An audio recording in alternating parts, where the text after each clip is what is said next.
Welcome, everyone. Today, I am speaking with Mike, who has his own YouTube channel named Mike G's Eclectic Reads. He has posted by now around 60 videos and hopefully more in the future. The most recent review that you have done, Mike, was of Ishiguro's Remains of the Day. You have also reviewed several books by Agatha Christie and a couple of books by G.K. Chesterton. In his day job, I'm like switching back and forth, referring to you as a second person and a third person.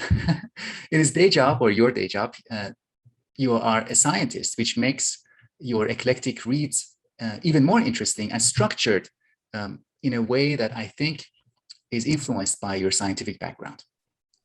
So I invite the viewers, anybody who's watching our conversation, to check out Mike's channel. And now in this conversation, I will ask him some questions about books, about reading and reviewing books, so we can get to know a little more about him and his thoughts on reading. All right, welcome, Mike. Thanks a bunch for having me. My pleasure. How would you describe the place of books and reading in your life? Yeah, that's a great question. I think, it's more than a simple answer of, it's what I do before bed or that kind of thing. But I think like many of us, I got into reading at a pretty young age. Started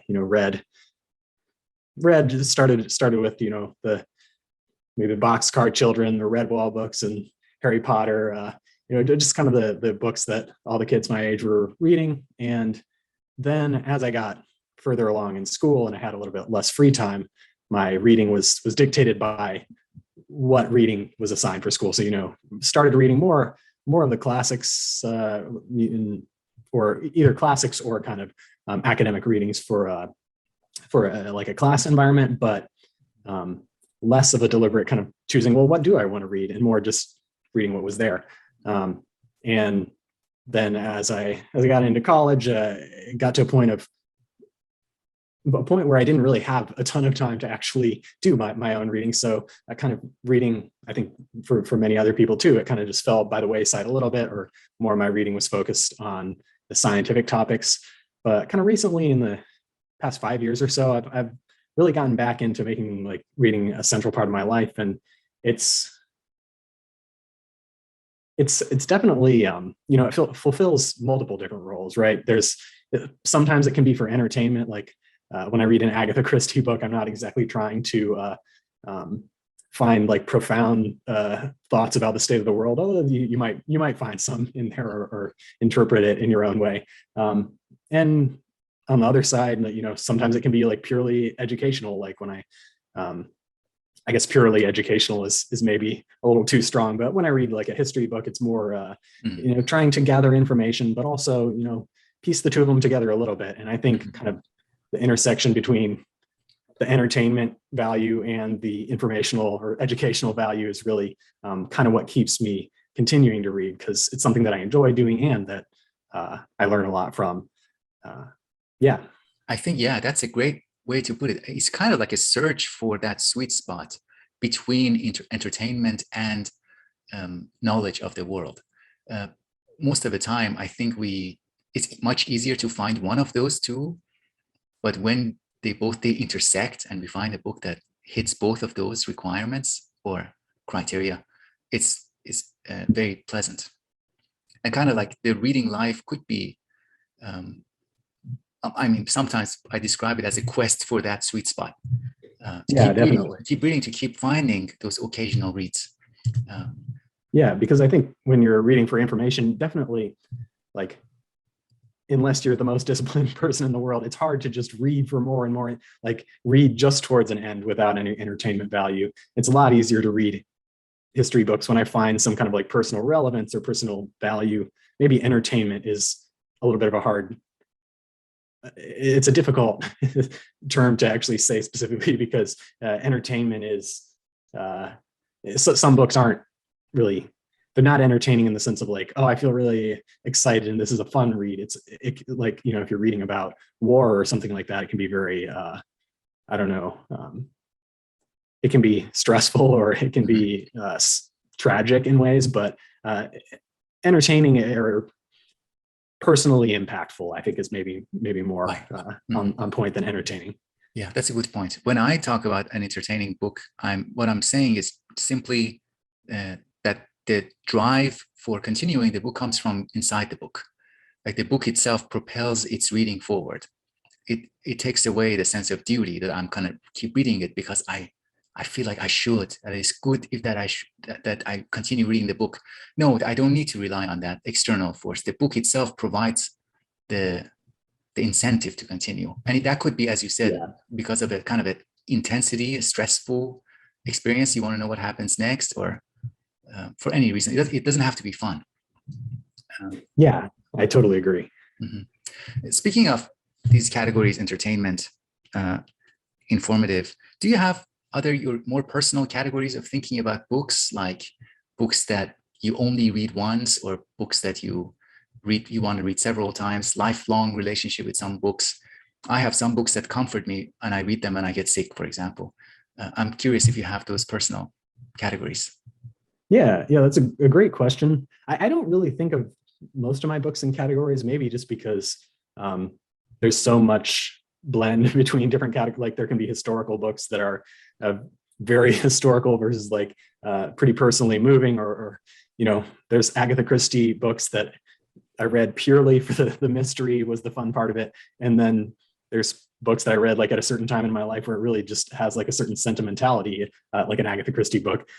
So it's hard even looking at the genres to like bin them into a particular category. But I mean, I do, I use Goodreads to kind of keep track of what I've read. And I give things, I'm not like the biggest fan of star ratings, but I kind of have like, a general ranking of like, I really enjoy this book, or it was okay. And that when I look kind of back on other books, all the books that I've read in the past few years or so, I can kind of look at like, well, what are the books that at least at the time I thought were worthy of, 4 or 5 stars, which I'm kind of picky about, like really giving it the highest rating. And I think that's some blend of the immediate emotional impact and just like whether I thought it was a good book overall. But yeah, that's about all the categorization that I have. I'm also not a big fan of the stars, the rating system, but I also use it to express a feeling like I really like this book. I don't know what else to do but to go on Amazon or Goodreads and give it 5 stars. Like it's kind of like another example that comes to mind is, the titles like doctor or professor. I'm not really big on using them, but sometimes I have other reasons to show my admiration and respect to someone. So I don't know what else to do but to use those titles. So I emphasize those titles, not because of the titles themselves, but because of some other reason. So the 5-star system also, there's some other reason, qualitative reason, not quantitative, to show my pleasure, my enjoyment, my appreciation of the book. And I can't find any other way but to use the quantitative scale. Yeah, and I think it's tough too, because when people rate books, it's always unclear, like, are you trying to rate it on some like absolute scale of merit? And when I rate books, I don't, if I rate a book 5 stars, I'm not saying I expect everyone else to like it. If I rate a book, 1 or 2 stars, I'm not saying no one else should like this and you're dumb if you like this, or what are you thinking? It's more just like, this is kind of my, like, I realize there are books that really speak to a lot of people, but ultimately it's kind of like, what is the personal impact of the book, right? Like it's an assessment that we place on a book and not like something inherent about the book so much, at least not fully so. Right. Yeah, one way to formulate the 5-star or 1 star would be just, I'm saying that I will be very curious to speak to someone who gives this book 1 star, unlike me, the complete opposite. So it's a kind of invitation to dialogue with the opposing view. Now let's turn to the difficult and complex topic of book reviewing. Because I've heard people say, like, I don't even know what it means to review a book. How should I review a book? What is involved in reviewing? And I think what you already described in terms of reading books, we can carry that over, because you said reading books satisfies many different needs and fulfills many different jobs or tasks. Reviewing might be similar. So I'm curious how you think about reviewing books. Maybe like using analogies or metaphors to describe reviewing? Yeah, I think that's a great question, and you're right. Like reading, there's like a variety of different reasons for wanting to review. I think it's a combination though of, there's the personal aspect of reviewing a book. Like when I started posting reviews, I wasn't sure if anyone was going to watch them or find them, and I had to kind of just tell myself, I'm okay with that, because reviewing is a process of me, digesting the book further. If you want to talk about metaphors, this isn't really an original metaphor, but it's kind of like a process of distillation, right? Like when I read a book and maybe it's a 500-page book or something, a historical book, or just a mystery or whatever, and something about it I really liked. As a scientist, I kind of asked that follow-up question of like, what is it about this book that I liked? What, especially if there are things that I maybe didn't like so much about it, like what is it that really made this book stand out, even though there were certain aspects of it that I might have done differently or something like that. So the review process for me is like, I find that books that I reviewed and made a video about, I remember them even without going back and looking at my review. I remember them so much better and in more detail, and I remember the salient points way more than I remember if I just kind of read a book and then move on to the next one and never think about it twice. So there's definitely that personal aspect. But then, you could ask, well, why don't you just make a book diary or something where you kind of record your thoughts on books? And I wouldn't, but sure. Let's yeah.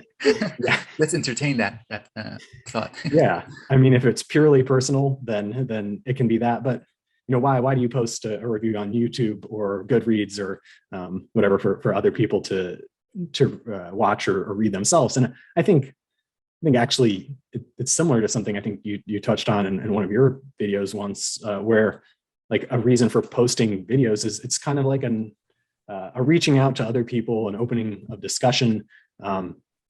And like that's another huge part of doing reviews is like the opportunity to not only share what you thought with other people, and not just tell people like, this is a great book, you should read it, but also like, more importantly than that, say, hey, here's what I thought about these different aspects of the book. This is what I really loved about it. And inviting others to share like why they completely disagree or why they also thought it was the best book they ever read. And of course, YouTube, I mean, YouTube is not a bad venue for it, because you at least get to articulate in a little bit of a more personal way, and people could respond to it. But I think it still is maybe not the perfect venue, because like the ideal, for me, the ideal form of talking about a book is just having like a conversation, where like not a conversation through comments on YouTube, but like a one-on-one or personal conversation. But I think at least posting reviews is something that can be the start of that. And I especially feel like I really enjoyed when I read a book, and I don't like it when I search for reviews on a book and there's like no reviews out there on YouTube, because I like to hear what other people thought of it. But it also means that, then if I kind of talk about what I thought of it and then other people check it out, it can be the beginning of that process of people kind of saying, well, what do we think of, whether it's a really commonly read book or some kind of obscure mystery book that no one's really read. I think it's really the start of a conversation. You touched on several things, at least three of them stand out to me.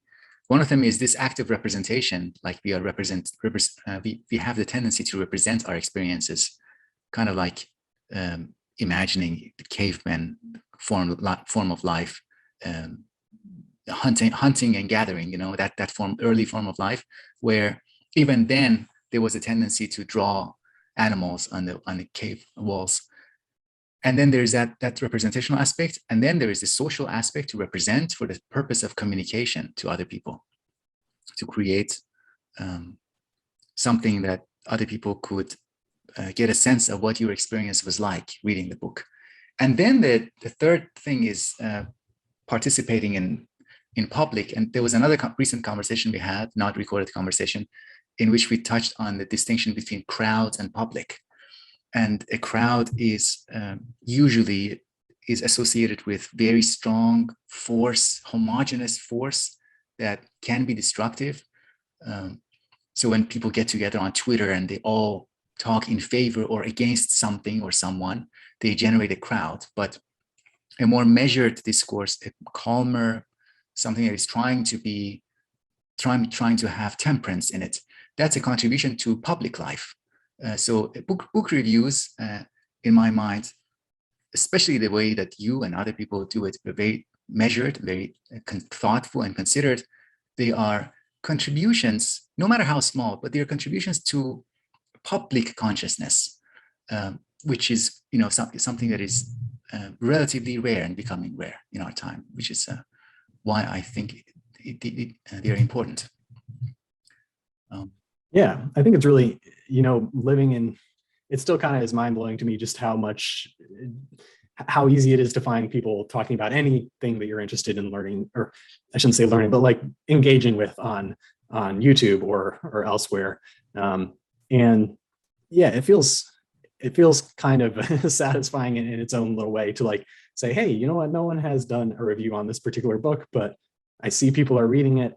I'd like to fill, and it's not like it's not to say it's the right or the wrong. I mean, I don't think there's a right or a wrong way of engaging or interpreting a particular book or whether fiction or nonfiction, but it's kind of adding, I don't know, it's just filling and beginning. Maybe I'm kind of repeating myself here, but what you said about creating a public sphere for that, for discussing that and so sometimes, yeah. It's like leading to a different question. Sometimes I really enjoy a review of a book, and like, wow, that was great experience, but I feel like I don't need to read the book. So in my mind, there is something more to book reviewing than recommending or anti-recommending, like recommending to read or not read. What do you think about this? Do you see a point in engaging with other people's reviews other than like going to the source, going to the book itself? Like, I just want to read a nice review or listen to a nice review. What do you think? No, I totally agree with you on that. And I think a lot of it comes from just, the limited amount of time that we have. And, some of us can dedicate hours every day to reading books. Some of us can maybe dedicate a half-hour a week to reading books or something, but everyone has their limits. And if you're excited about a lot of things, the fact is you're not going to be able to read or engage with everything that you'd we like to think that we're going to be able to read everything on our list, but we're not. And a lot of the time, I agree with you that book reviews can be useful as sort of a filter for like, I was interested kind of in this book, but this person who I trust kind of gave me some good reasons for why it's not what I expected it to be, or they didn't find it so valuable, so I'm not going to read it. But no, I think it's totally interesting too. I mean, a lot of the times you can read newspaper articles too, or something where they kind of tackle a book and they talk about an idea that like maybe the book is about some political idea or some historical event that seems pretty interesting, but you're pretty happy with just like, hey, here's the 5-minute biography of I can't think of I don't know Ulysses S. Grant or whoever your historical figure that you're taking on is, and you don't really need to read the whole book. But I think even then it's kind of like, I mean, that's kind of where the distillation process of the review comes in. Like as a reviewer, your goal in that case is kind of to say, I read the book. I mean, I don't want to use the expression, I read the book so you don't have to, but it is kind of like, I read the book and I distilled like, what are the most exciting parts of it? What are the parts that spoke to me the most or that alienated me the most or whatever, capturing that kind of feeling. And then I think it's up to the reviewers to decide like, you know what, that sounds like a really good book. I'm glad that Mike or Davood reviewed it, but I'm not gonna actually read the whole thing because I don't have time for it. Or they think, wow, that is so cool, but this 5 or 10 minute review was not enough. I need to go in and read it myself. And I think that's a huge value, and I think that's totally totally legitimate. Yeah, I think you just have to recognize like that. You're watching a 5-minute review for a book, of course, when it's especially for like a long sort of like, if you watch a review of, I know you read like Northanger Abbey by Jane Austen. That's a book where I could tell you in 5 or 10 minutes, like the gist of like, hey, here's what the book's about. Here's what I like about the way it's written and the characters and stuff. But you wouldn't be getting like, you really have to read it to understand like, here's what the experience of it is, right? So you can understand like aspects of it, but you can't really experience it without actually going and reading the book, whether it's a good book or a bad book, right? Right. Yeah. Because it's also about the how the book presents the content. Right. Subject matter, what it is. I agree with you about the point about the idea that there's an idea contained in the book that you can sometimes summarize that in an adequate way, and sometimes there's this feeling of satisfaction. Like, yeah, I get that. There are similar. We can say a similar thing about passages, extracts from a book. One of the books that I haven't read, but I'm interested in reading in the far future, is Robert Musil's book, Man Without Qualities. And I recently came across, actually this morning, a passage from that book in an essay by Italo Calvino. And Calvino writes about that excerpt as representative of an idea, but the excerpt is so complicated. There's so much in it, in just like a paragraph or half a paragraph. And I thought, wow, so this is like a taste of Robert Musil's writing and the book, Man Without Qualities. And it is quite complicated. And it took me like 10 minutes to really spend time with this half a paragraph. And I really enjoyed it. But now I realize that it's going to be a huge investment for me to go if I ever. It's a huge and unfinished book. So similar to reading passages from a book. So these kinds of discussions of a book can lead to very different responses. Yeah, I think another thing you're kind of touching on there is that when you're reading a book, there's kind of like the foreground of what's happening with the characters, or what, if it's like a historical book, what are the events and the themes that we're talking about. But then there's a certain less tangible background to it. I think you're kind of alluding to it a bit in a video you had recently about like disquieting experiences. Like a disquieting experience is not something that's in the foreground where someone says something that really is just obviously confrontational or disturbing, but there's some kind of like implicit understanding, and it might not even be fully there in the book itself or in the statement itself. It might be something that kind of like your state of mind combines with the book. And I think for me, like that's a huge part of reading books, is like that each book has its own kind of like each book is a little bit of a chapter of my life. And there's a certain mood that I had outside of reading the book. And then there's a certain mood that is conveyed in the book itself. And there's just some kind of beautiful combination of like, when I read, Peril at End House by Agatha Christie, I just loved the book. I was so into it that I can like imagine the mood that I had at the time as I was reading it. And I'm not even sure how much of it was just like, this is what was going on in my life. This is what the book was, making me feel, and the whole blend of that. But it's kind of exciting just because that's the kind of thing that it's the kind of thing that you can't fully articulate in a review, right? Sure. It's the actual experience of reading, and it could change if you go back, and I mean, it will change if you go back and read a book again, because reading a book the first time and the second time are different, and you'll be in a different state of mind and stuff. So yeah, that's really great. It's a great observation. It shows how naive it is to think about the choice being between going to the library and reading books or being engaged with the real world. But the way you described it was that every book kind of colors your experience of the world at the time. It comes and joins the rest of the experience, and the rest of the experience can also influence the way we read a book. Yeah, that's exactly how it started. I guess I've noticed it for a while, but this year I've started thinking about it a little more explicitly like that, like noticing, hey, there's a certain like way that the book is coloring my experience of what I'm doing, and a way that what I'm doing right now is coloring my experience of the book. And I think that's a really cool, like maybe that's one of the things that keeps me keeps me reading, and you know, it makes reading like both a constant and something that's like continuously changing and progressing as things in my life kind of progress too. Mm-hmm, mm-hmm. What qualities in other people's book reviews do you prefer to see, or do you enjoy, or what kind of book reviews you don't like? It's like, okay, this was a review of a possibly a good book, but I didn't like this review. Yeah. I think you know, we could talk about that for a very long time. I think Sure. I think there's I hesitate to say like these things are always bad and these things are always good, because I think a lot of it is it depends on what the viewer is looking for and what kind of a reviewer the person is. Like, you know, I think what I'm getting at is that one of the most important things to me in watching a review is like,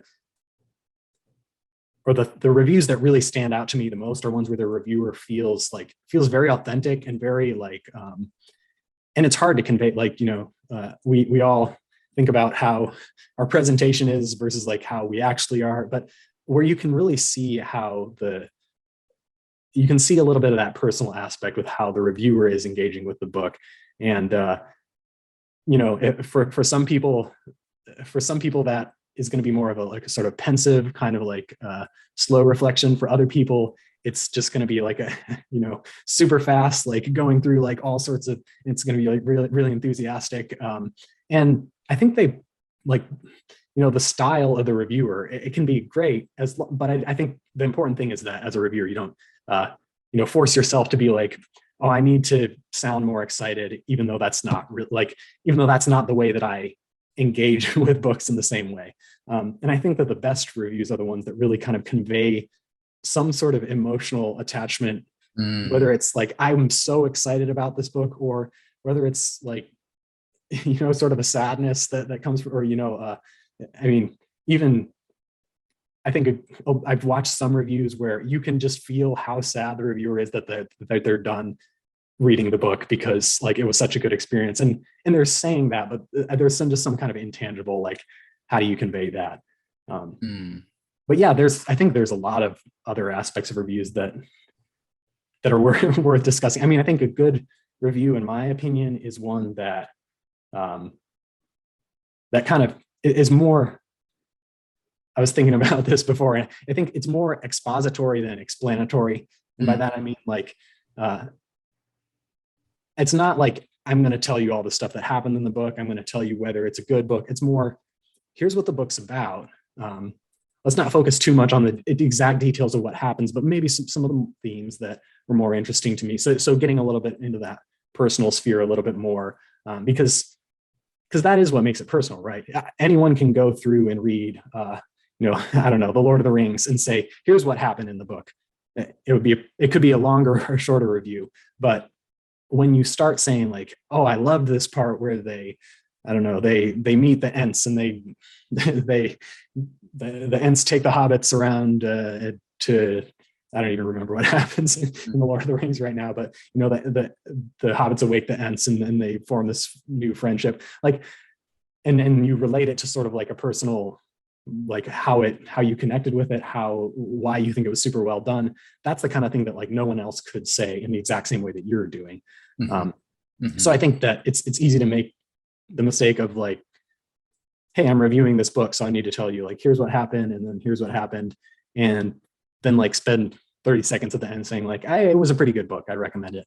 And it's like, it's not bad in the sense that you like lied, or like you maybe got everything perfectly right, but it's not really adding as much as you know, if you're really exploring like what it is that, like, why is it that you like that, or why is it that you didn't like that book? Right. Yeah, I love that answer. I really love I think you touched on an extremely significant aspect of reviewing, especially in this medium, which is quite different from the medium of text reviews or on Goodreads, because here we are very obviously watching people talking about books. When I watch somebody's videos, I'm watching that person, and it's obvious to me that the person is part of the foreground of my experience. And it would be nice. It's always more engaging to hear from people talking about their personal way into the book. I guess that could be done in text reviews or analysis of books. One example that comes to my mind is there is a Iranian author, Azar Nafisi, who teaches literature, I think, in an American university. And she has, I think, her first book was Reading Lolita in Tehran.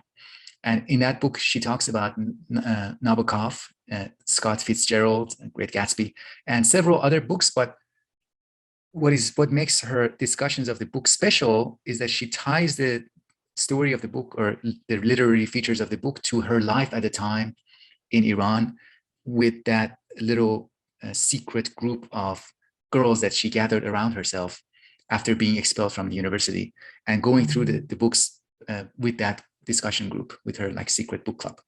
Yeah, I really like that idea of a book about.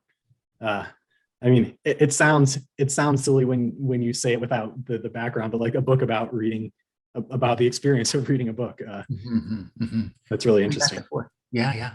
Going back and forth from the book to your own life, and then going again, combining the two. Yeah. I guess another connection that kind of connects with another thing that I feel like is an important part of a good book review, which for me, I think, I wouldn't say this is necessarily something that makes a book review good or bad, but for me, like the book reviews that I like the best are the ones that remain the most open of like they make it accessible and relatable for the most number of people you can. That's not to say that like we should water everything down or like dumb down concepts that we think were really complex in the book to make it like we need to be serious about like the complexity, and we need to be serious about like, sometimes things will be said in a book that the audience aren't going to agree with, and you can't just say like, oh well, that's not really what they meant. Like you have to engage with that. But I think a lot of reviewers that I like that I like watching a lot feel like,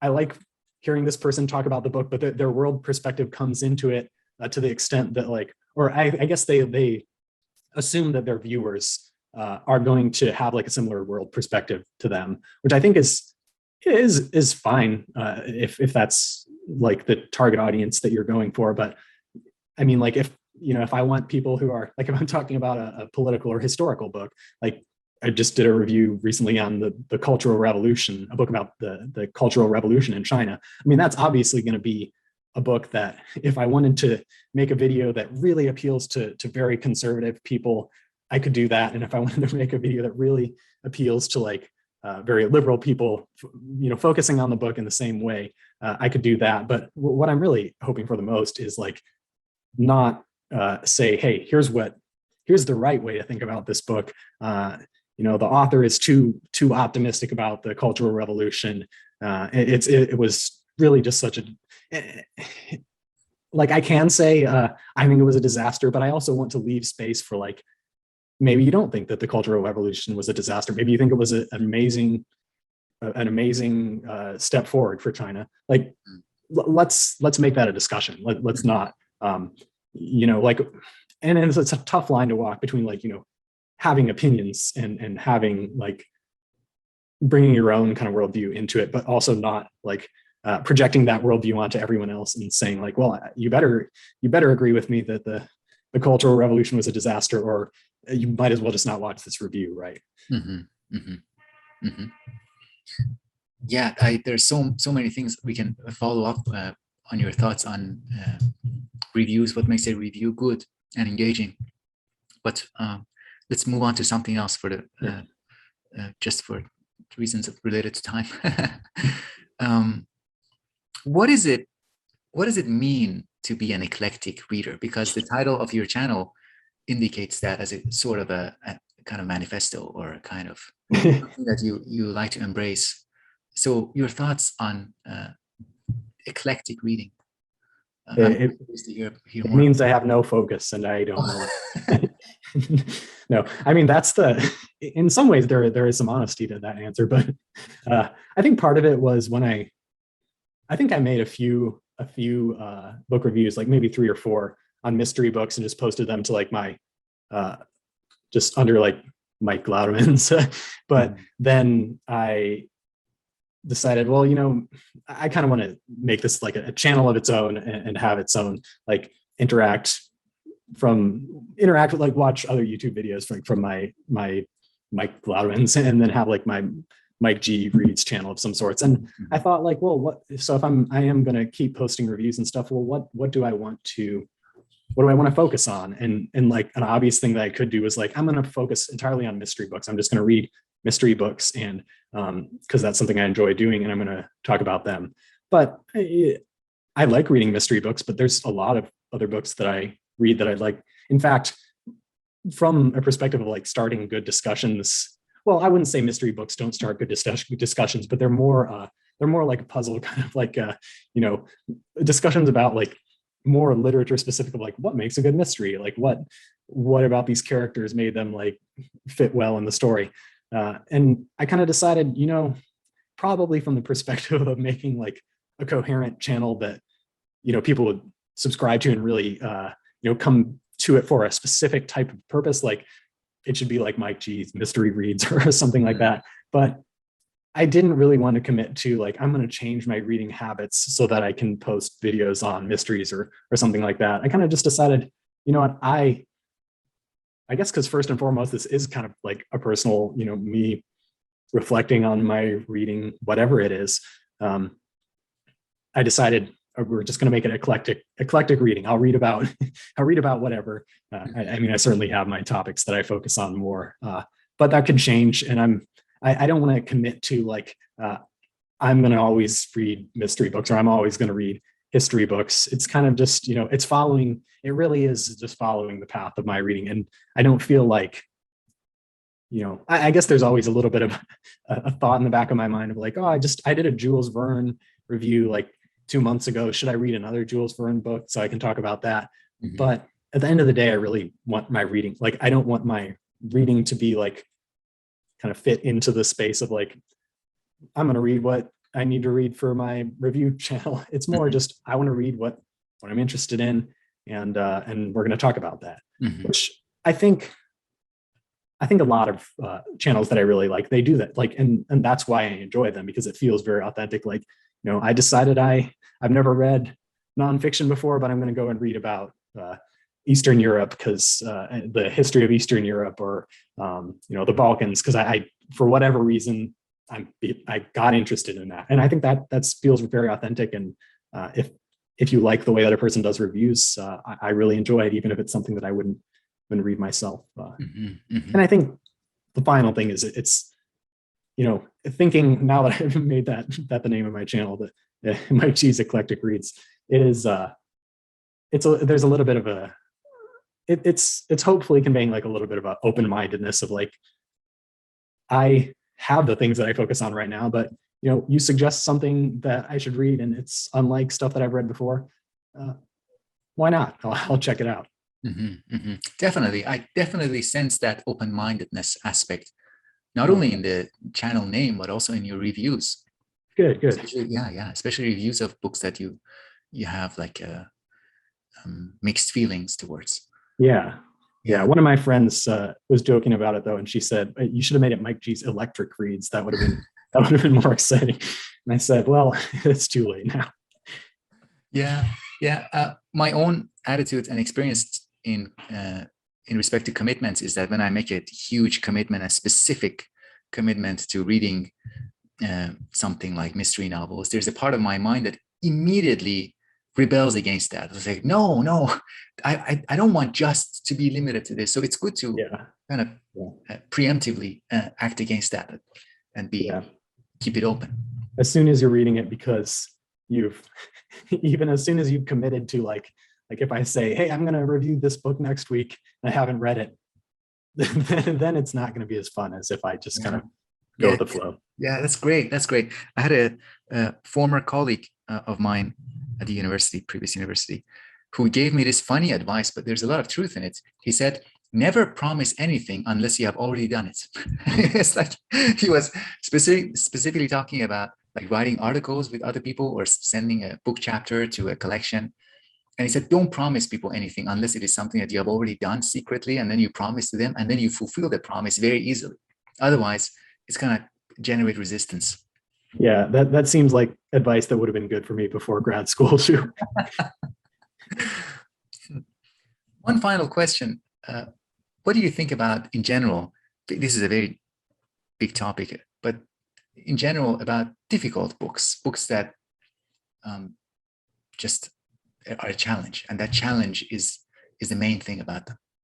Yeah, I think when I think about difficult books, I guess there's a few ways in which a book can be difficult, but I think some books are difficult because the language is difficult. The ideas in them are like, they're difficult in the sense that, like, if you're not paying attention, you not only will not get, it's not just that you won't grasp some deeper point, it's that you won't understand what's going on at all. And I think, definitely like the book that you were, I forget what author you were, or what the book was you were referring to before, where you read like one passage and it felt like it's going to be a challenge to do this. Yeah, to read a whole book of that. It was a man without qualities. Yeah. Okay. Yeah, that feels like difficult in that sense. I think there are other books that are difficult in the sense of, like, they're difficult because they challenge you, or maybe even, like, if I'm a liberal leaning person and I read a book that is more from a conservative leaning point of view, that can be difficult for me. Like, if I really want to engage with that and not just say like, what can I say to swat down the arguments, but like really engage with, like, treat that as a legitimate point of view and one that is worth it, even if I disagree with it, it's worth engaging with. I think that's difficult in a totally different sense. And I think that difficulty can also be like, it can be ideologically or it can be like emotionally difficult too, right? I mean, maybe that's even a third kind of difficulty, but when I was thinking about difficult books, like, I think one that you might have read at some point too is East of Eden by John Steinbeck. Well, that is a book that I think maybe you could argue that's also a little difficult in that it's long, and that the writing, it's not necessarily complicated writing, but it's very descriptive, and you really have to be, it's more difficult in that you have to be patient with it.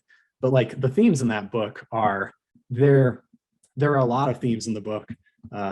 Different people will read it and interpret it in different ways. And, there's so much, I think everyone gains something different. Everyone who enjoys that book finds something different in it. And that's kind of like the difficulty that I enjoy the most, when it's not so much difficult as in like, this is just really hard to read, although those kind of books can be a good challenge too. But I really like kind of challenging myself to see, like, well, I like difficult books where the author really, where the author puts it on the reader to say, like, what do you make of this? And I think East of Eden is kind of an example of that, where it's not like at the end of the day, they tell us who was the good guy and who was the bad guy, and then one of them wins and that's the end of the story. It's more like, you have to kind of see how you relate to different characters. You have to interpret whether the characters were treating each other appropriately or inappropriately, or neither. But yeah, I think in taking on difficult books, I think I like difficult books, but I want to make sure that I'm enjoying the difficulty, right? Like, that I'm approaching the difficulty not just for the sake of like saying, oh, I read this book that is really complicated and no one can understand it, but it's more like, I feel like there's something to be gained from that, from that process. I think that also could be like, you can gain something from a difficult book by the very process of, like, I think Javier Rivera was talking about, he's reading Anti-Oedipus, and it's I haven't read the book. I don't think I have a deep enough understanding of psychology to really understand what's going on, but he seems to enjoy the difficulty just in the very sense of being difficult. He feels like it's kind of strengthening his I don't know what the word is. It's just like an enriching experience, the very experience of trying to grasp something difficult. And then there are other books that are difficult, that you go through, not because you feel like the experience in itself, like you'd gladly read a simplified or like a more accessible version of it, but like you need to read that to get to, like, that's the only place where this real idea has been expressed. So you need to go through the difficulty to get to the gem that you're going for. That's tough though. I don't know. What do you think about difficult books? Yeah. Your example was Anti-Oedipus and the follow-up book to that, 1,000 Plateaus. I have read a couple of chapters from Anti-Oedipus and I think 3 chapters from 1,000 Plateaus. And each one of the chapters, I think, took me about a week to read through. And they were very strange. It's like walking through a maze. And, you know, in a maze, sometimes when you find the way out of the maze, you still don't know how you managed to do it. Somehow I got to the end. But yeah, it's interesting. Different. I think it relates to, first, the different things people try to do with books, writing books. I remember reading Gilles Deleuze talking about those 2 books. He said that it's not, you're not supposed to get to the meaning of the book. It's kind of like plugging into kind of an electricity outlet and like a machine, plugging into a machine and then letting it function through you, which is a very different approach to reading. We're not used to thinking about books like that. Kind of like a magical spell that then is supposed to work through you. And the other experience of it is the only thing. There's no I shouldn't say there's no meaning to it, but like that's not the primary goal. Right. The other point is kind of like going on a journey, climbing a mountain. We need tools sometimes, and we need to be equipped and prepared, and we need to have some training in the background for that, to survive that journey, or to be able to reach the end and then come back. And like come back halfway. But it is, yes, interesting to think about difficult books and how we kind of react to that difficulty. Yeah. Cool. Thank you. Thanks a lot, Mike. I really enjoyed this conversation. Yeah, it was great. Again, anybody who has been with us so far, please check out Mike's channel. I hope you continue with your great reviews, and looking forward to future conversations. Yeah, thanks a bunch, and thanks for having me. Thank you.